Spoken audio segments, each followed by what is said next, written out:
Welcome back to another edition of the monthly recap as we have gotten through yet another month of the Atlanta Braves franchise. June has come to an end, and at the end of June, our Atlanta Braves are sitting at 40-40 on the season. That is 8.5 games out of first place. The Miami Marlins have a pretty good foothold in that first place spot in the NL East. We're currently on a 5-game win streak, though. We're 7-3 in our last 10 as we ended the month of June in a pretty hot streak, and we're taking that into July. But July is the month where a lot of things are going to change because the end of July is the trade deadline.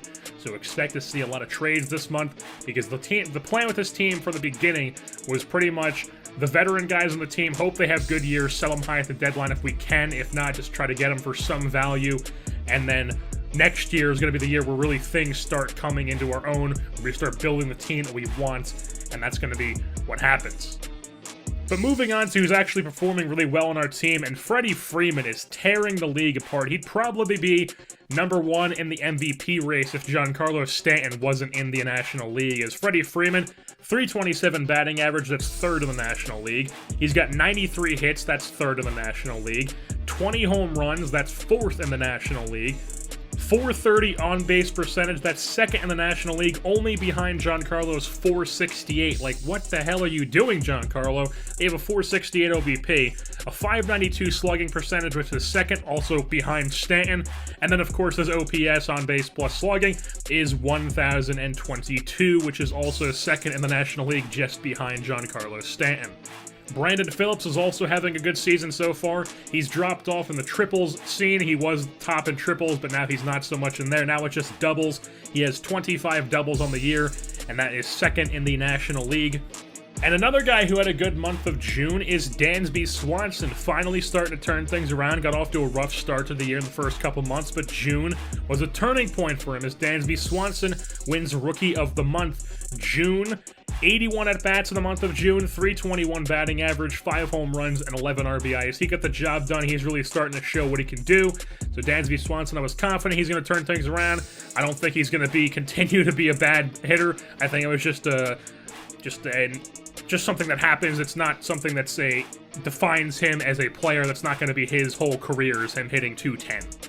So in the last episode, you saw that I made a trade for John Ryan Murphy and Zach Granite from the Minnesota Twins, and we traded them Tyler Flowers, our catcher, and then Emilio Bonifacio, our utility man. So this trade is pretty much just a swap. There's really nothing else to it. It's just pretty much a swap catcher for a swap outfielder because I was using Bonifacio more as an outfielder than I was as an infielder, as Peterson was more of the backup infielder. So Bonifacio now on the Twins, so is Tyler Flowers, and then we have John Ryan Murphy, who I'm planning to have as our catcher for at least the next couple seasons. Hopefully he can really do something with us. As John Ryan Murphy, he's definitely an ideal candidate. Like I said, I wanted to go out and get somebody who was either like that, just stuck in limbo because he was on a team that just had a really good catcher, or they were like just ready to break out as a major league catcher. And John Ryan Murphy, he had a great season with the Yankees as a backup to Brian McCann in 2015. Then was traded to the Twins in 2016 in exchange for Aaron Hicks. Aaron Hicks and John Ryan Murphy had horrible seasons. John Ryan Murphy was in AAA for the Twins to start 2017 and in most of 2016.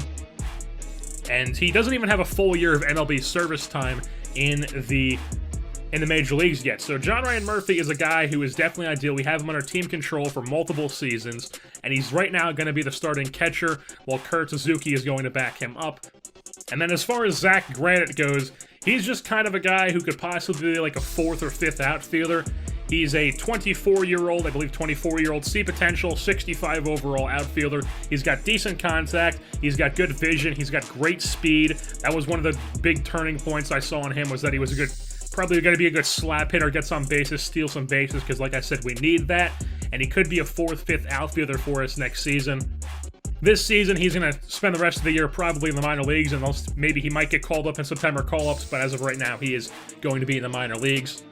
And then we also have 2 injuries, one of them pretty big, one of them just a minor thing.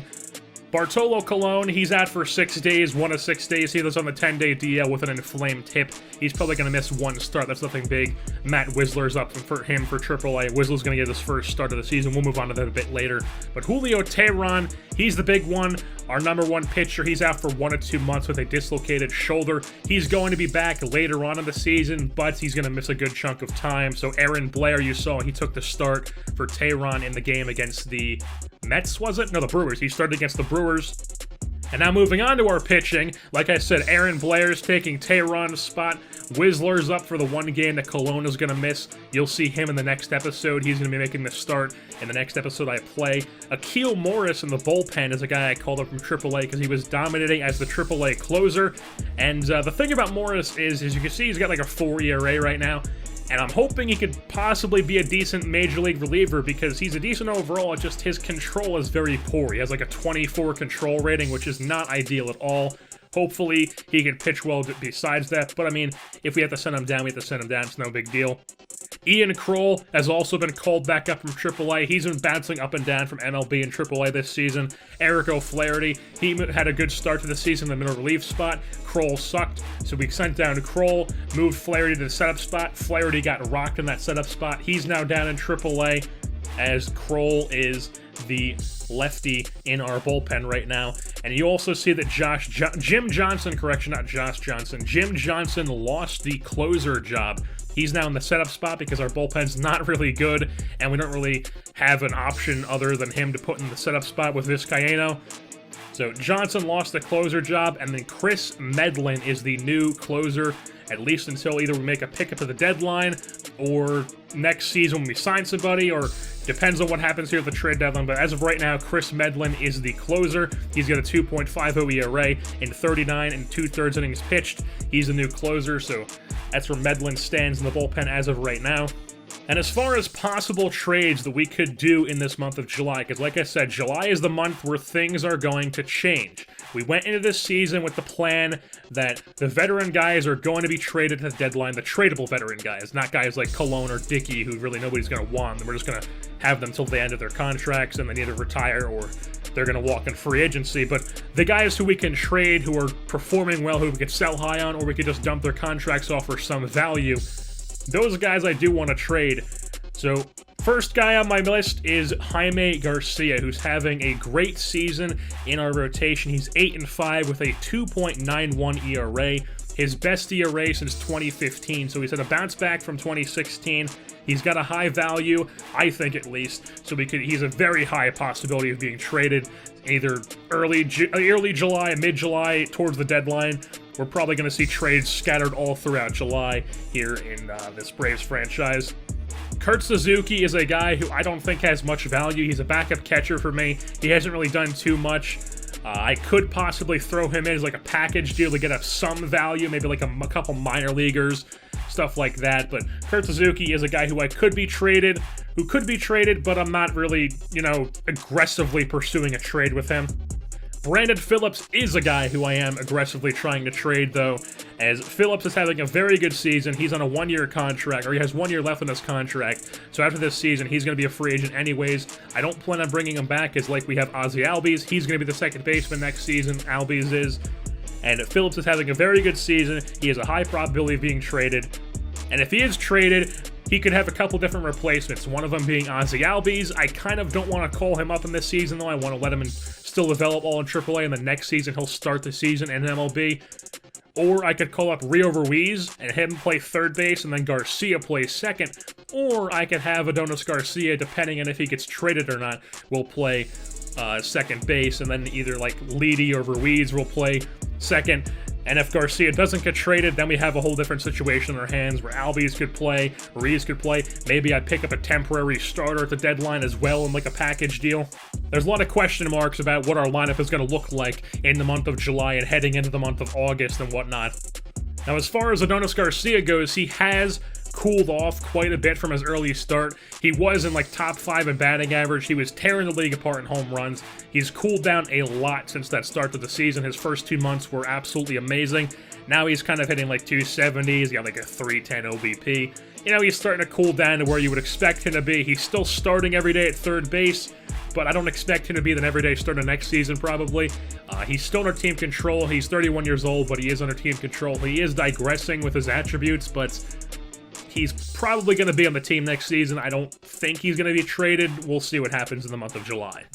As far as the outfielders go, our two corner outfielders are veterans. Matt Kemp, he's probably not going to be traded, as his contract is not very movable.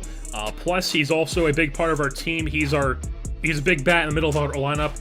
He's not that good in the field, but that's not what we have him for. He's there to hit, and he's doing that. He was an all-star this season. And even if we did trade him, we wouldn't really be able to get much for him because of that contract, so I'd rather just keep him on the roster because we don't really have an immediate replacement for him anyways. So Matt Kemp is going to stay on the roster at least for one more season. And then Markakis, on the other hand, that is a guy who is probably going to be shopped around at the deadline. I'm not sure how much value he has. He's still a pretty good veteran outfielder. He's really good in the field. He's a good contact bat. He's having a pretty good season, but I'm not sure how much value exactly he has. We'll see once we get in the month of July. And if I do trade Markakis, I do eventually want to get somebody in that corner outfield spot who's an immediate, young, MLB-ready outfielder.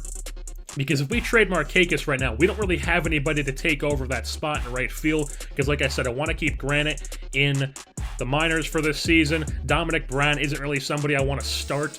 So if we do trade Markakis, I do want to get somebody back in one of the trades I do make who can play in that corner outfield spot for Markakis if we do trade him. And a couple people have asked about Ryan Howard and if I plan on calling him up, giving him some games here in this season. Well, no, because look at this guy's attributes. He is having an awful season in AAA. He's hitting like 180 in AAA. He's got a few ding-dongs on RBI, but, I mean, he's having an awful season in AAA. He's digressing to the point where he couldn't make contact with a beach ball.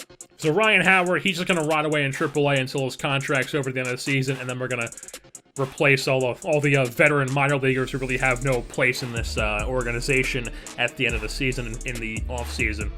And then Jim Johnson is a guy who I don't want on this roster. He's on a 2-year contract. So he's on the rest of this season, and then also next season he's under contract for. He doesn't have enough value to where I could be like, hey, dangle Jim Johnson in front of some other team's door and they're going to bite on him. No, can't do that with Jim Johnson. He's a bad pitcher. If we're going to trade Jim Johnson, we're going to have to package him in a deal, possibly with Kurt Suzuki, because like I said, Kurt Suzuki also doesn't have much value. We could package him, maybe both of them for some minor leaguers. We'll see what we could do for that, but Jim Johnson, I would like to trade him because I don't want him on the team next season, but if he doesn't get traded, he doesn't get traded.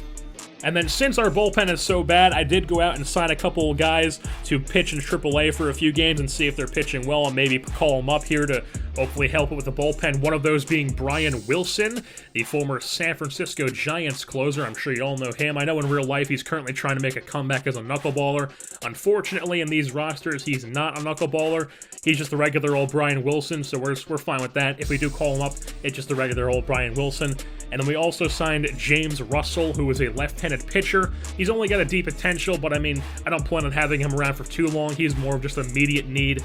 If he's pitching well in AAA, he'll get called up, probably to replace Kroll, because I'm not exactly wanting Kroll on the Major League roster right now, because he's not having a great season in AAA or the Major Leagues. So with that being said, that's going to wrap things up here for this edition of the Atlanta Braves franchise monthly recap.